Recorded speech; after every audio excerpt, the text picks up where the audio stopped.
বামপন্থী দলসমূহের ডাকে দেশের সংসদে দাঁড়িয়ে সংবিধান প্রণেতা ডক্টর বি.আর. আম্বেদকরের সম্পর্কে স্বরাষ্ট্রমন্ত্রীর এক মন্তব্যের প্রতিবাদে এবং স্বরাষ্ট্রমন্ত্রীর পদত্যাগের দাবিতে মিছিল ও সভা করা হয় সোমবার দুপুর 12টায় উদয়পুর শহরে।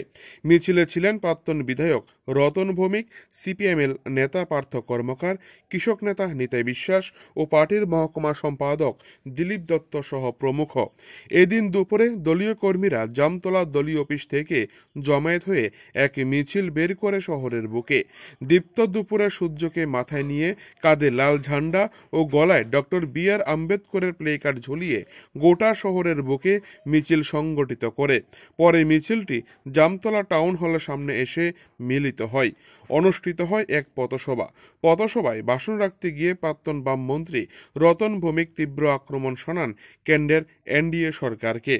এদিন রতন ভৌমিক দাবি করেন, যেভাবে সংসদে দাঁড়িয়ে স্বরাষ্ট্রমন্ত্রী অমিত শাহ সংবিধান প্রণেতা ডক্টর বি.আর. আম্বেদকরকে নিয়ে কুরুচিকরপূর্ণ মন্তব্য করেছে, তার জন্য অবিলম্বে পদত্যাগের দাবি তুলেন তিনি। একই সাথে আরএসএসকে তীব্র আক্রমণ শানিয়েছেন প্রাক্তন বামমন্ত্রী রতন ভৌমিক। এই দিনের বামেদের মিছিলকে কেন্দ্র করে নিরাপত্তা ব্যবস্থা ছিল কেন্দ্রীয় বাহিনী দ্বারা ব্যাপক আঁটোসাঁটো। উদয়পুর থেকে নিজস্ব প্রতিনিধি রিপোর্ট, টিভি 100 বাংলা।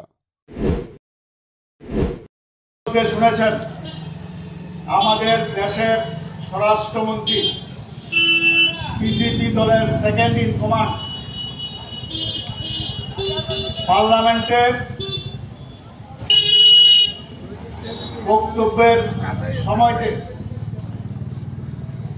আমাদের দেশের যিনি সংবিধান প্রণেতা বা আমাদের দেশের ঐক্যের যিনি স্থপতি,